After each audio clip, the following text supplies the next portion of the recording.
after years of hard work and dedication, a young man makes it out of the rough conditions he was brought up in and joins the Army, where he quickly climbs the ranks. While on leave with his family for the holidays, a horrible tragedy suddenly puts an end to it all and leaves his loved ones devastated. As police investigate, they unravel a story of betrayal and greed that led to this brutal crime. This is the story of Sergeant Tyrone Hassel III. Benton Harbor, Michigan, 2018. Tyrone Hassel Jr. and his wife LaShonda Jones had 9 children, one of which was 23-year-old Sergeant Tyrone Hassel III.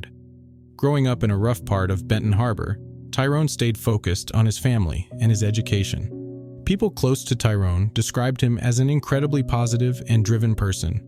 In school, Tyrone kept himself busy by playing baseball and running track. He took his education very seriously and kept his grades up as he advanced in school. By 2013, 17-year-old Tyrone had graduated high school with honors and was accepted into Grand Valley State University with an academic scholarship, where he studied mechanical engineering. By 2015, Tyrone made the decision to serve his country and enlisted in the U.S. Army, where he received multiple honors and was respected by his peers. Tyrone quickly rose the ranks, and after just 2 years, he became sergeant, a feat that on average takes 5 years to accomplish. During his time in the Army, Tyrone met another soldier by the name of Cuellar Martin. The two of them started dating and soon found themselves in a serious relationship. While serving in the Army, Tyrone and Cuellar eventually married and had a child together, who they named Tyrone IV.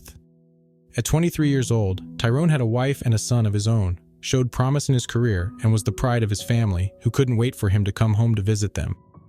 In December of 2018, Tyrone and Cuellar were on holiday leave and brought their baby boy to his parents' house to celebrate the new year with his family. He sat with his father to catch up on how things were going and told him how content he was with his life.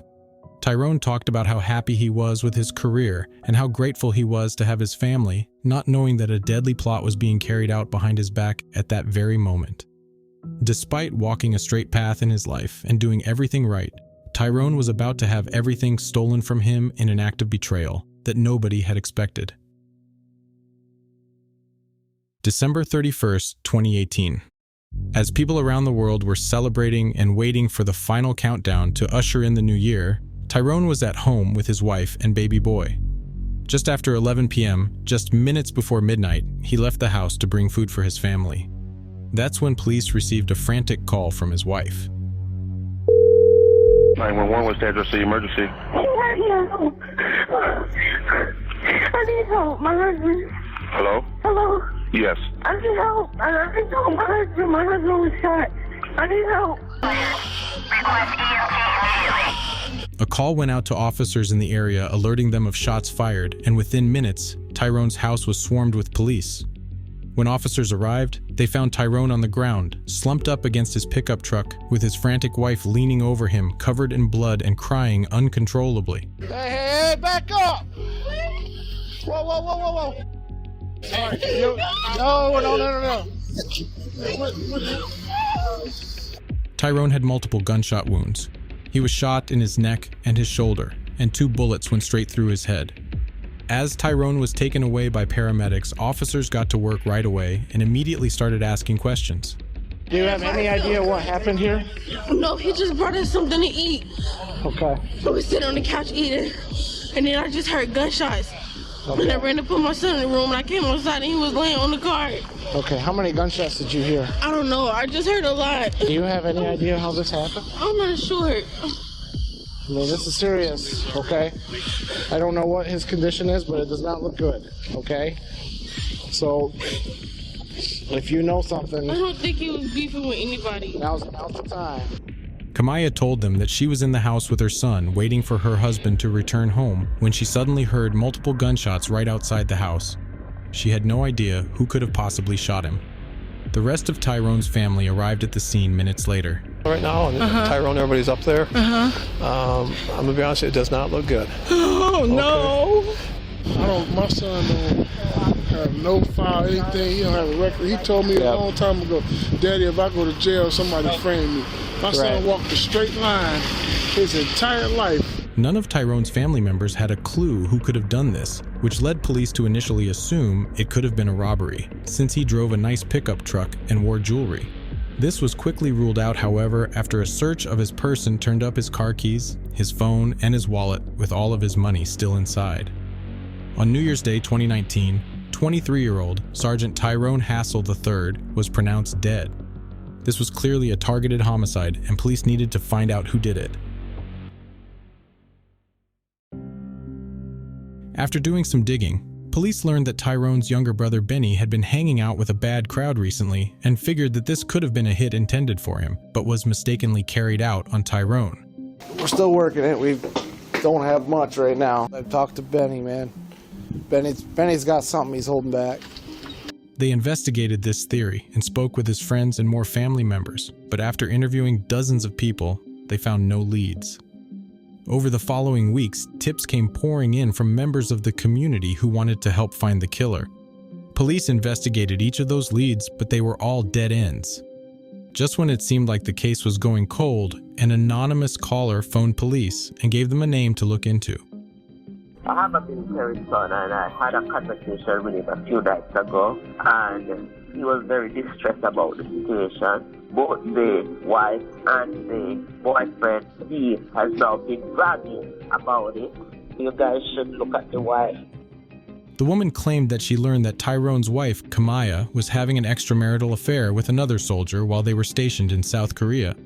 Whoever gave her this information also told her that Kamaya's lover had an altercation with Tyrone and made a threatening statement to him just before he was murdered. Why you think this happened the way you do? They were all in Korea, and that's where it started. He and the girl had a relationship going on, and that the guy that died had said something to him, so they had words, and then he had threatened him. And what I think I heard you understand is this relationship started in Korea, and there was a words exchanged or a confrontation between the husband, Tyrone, and the killer there. Right. I don't know if it's there or here. The only thing is that the funeral is tomorrow. You guys should look at the wife. Police shifted their focus to Fort Stewart in Georgia, where Tyrone and Kamaya were based. 2 other soldiers there gave statements to the Criminal Investigation Division, confirming the anonymous caller's claims about the affair. You said Hassel did know there was something going on between the two of them. Yeah, her husband called her. Kamaya's lover was identified as Jeremy Cuellar, known by his platoon as Quay. What did Quay say about, did he ever talk about her while he was on leave, anything like that? So he just can't wait to get back to the States so he can get a divorce from his wife. The second soldier to come forward told investigators that he had sold Jeremy a Glock pistol just 2 weeks before the murder. I know how to use it, so I unload it, load it, clean it, take it apart, disassemble it. Jeremy Cuellar was placed under arrest and brought in for questioning, but the interview didn't last long. Now, we brought you down here for a reason, okay? Have they told you or informed you anything about why you were picked up last night? And at this point in time, do you wish to have a lawyer? Detectives, however, didn't need a statement from Jeremy, as he had already spoken with another soldier and allegedly gave him a full confession. The witness said that Jeremy told him where and when the murder took place, what gun he used, and how many shots he fired at him. Detectives are now confident that they have their killer, but there's one more thing they need to figure out. How complicit was Kamaya in her husband's murder? At this point, detectives don't know whether Jeremy did this on his own or if they both conspired to commit the murder. Kamaya was already questioned multiple times by police, but never mentioned her affair. She was brought back in for questioning and was confronted with the new findings police had. What happened with something on Facebook? At first, Kamaya denies any involvement in her husband's murder and agrees to take a polygraph test to prove her innocence. The results, however, indicated that she was being deceptive about her knowledge of the murder. When she's confronted with this, Kamaya starts to come clean about her involvement. Don't let him put you underneath the bus, because that's where it's going right now. Because this isn't something you planned. This guy got into you, he got into your head, you guys are working together, He's playing you, and I don't mean it in a bad way. We all get played. We've all been in that situation because we have. So, when we were in Korea, I can't really pinpoint exactly when it was. Me and Ty had this big argument, and then, I came back to the building, and I was talking to Jeremy. I'm like, man, I don't want to be with him no more. Like, and he was like, I can handle that. And I was like, what do you mean by that? He's just like, I can handle it. When I get back, I get a gun, blah, blah, blah. Jeremy also went home to Chicago for the holidays. Tracking on his phone and license plate cameras tracked his movements as he drove to Michigan, where he stalked Tyrone for days, but wasn't able to catch him alone. Jeremy getting cold feet? I don't think he was getting cold feet because every time that he would come out and wasn't able to do it, it was something. On New Year's Eve, just as Jeremy told Kamaya that he was calling it off, she called him back and told him to wait outside of the house and messaged him throughout the day, updating him on Tyrone's whereabouts. And then he was out there and he was watching the house the whole time. I told him that he was bringing us back home. Just before Tyrone left to get food for his family, Kamaya messaged Jeremy telling him that he was on his way out, and that's when it all happened. However, this didn't make a lot of sense. Tyrone had told people that he was going to divorce his wife after he found out that she'd been cheating on him. Why would Kamaya and Jeremy want him dead when the marriage was practically over already? That's when it came to light that Tyrone had a military life insurance policy worth $400,000 with his wife as the beneficiary. Kamaya Hassel and Jeremy Cuellar were both charged with the first-degree murder of Sergeant Tyrone Hassel III.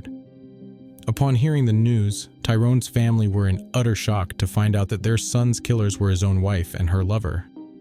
Kamaya was tried first. Her defense painted her as a victim of an obsessive lover who was scared for her own life, while the prosecution played tapes of her interrogation and recorded calls that she made from jail. So what's going on tonight? I'm in the jail Why are you in jail? because I knew what was going on. What you mean you know what was going on? I knew what was going on with Tyrone. You what? I knew what was happening. Come on, are you serious? You gotta be kidding.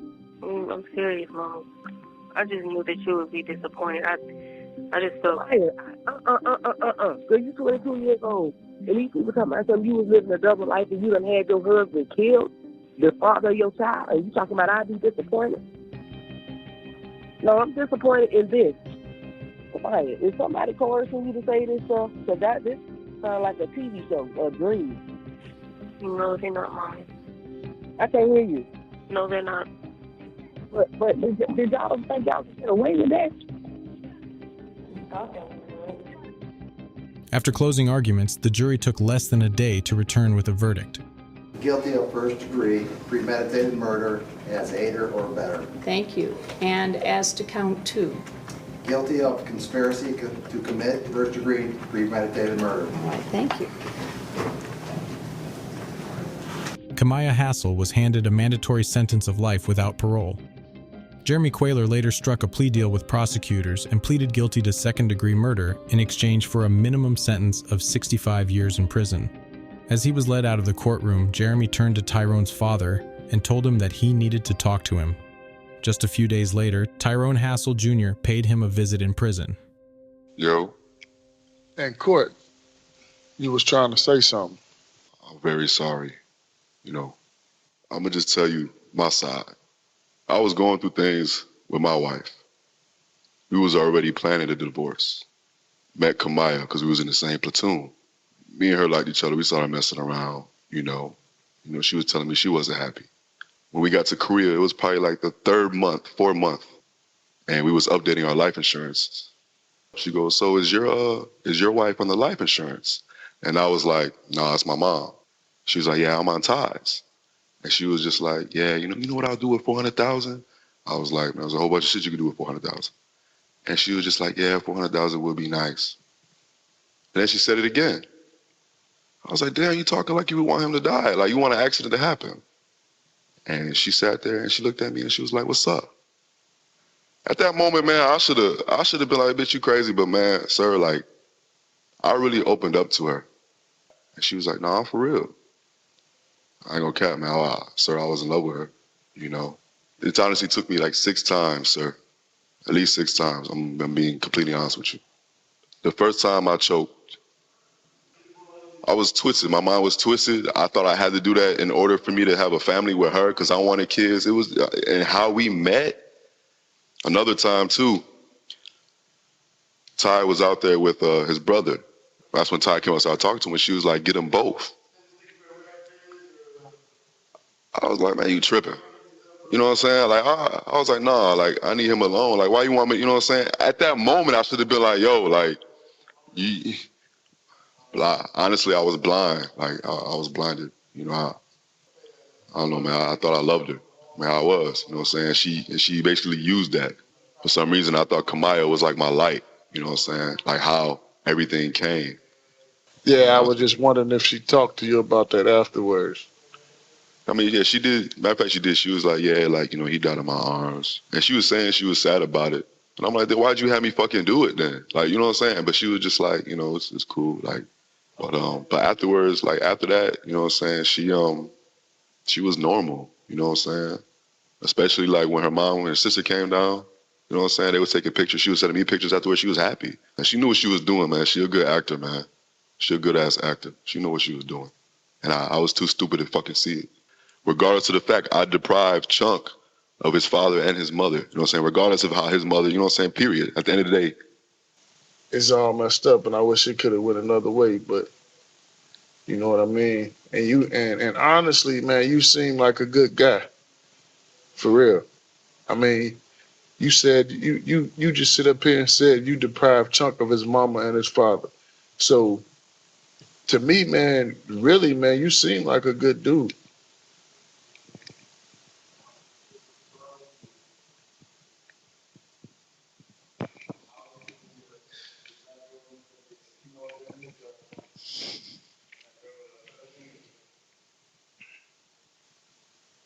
I could tell by the way you look, man, you want me to burn in hell, sir.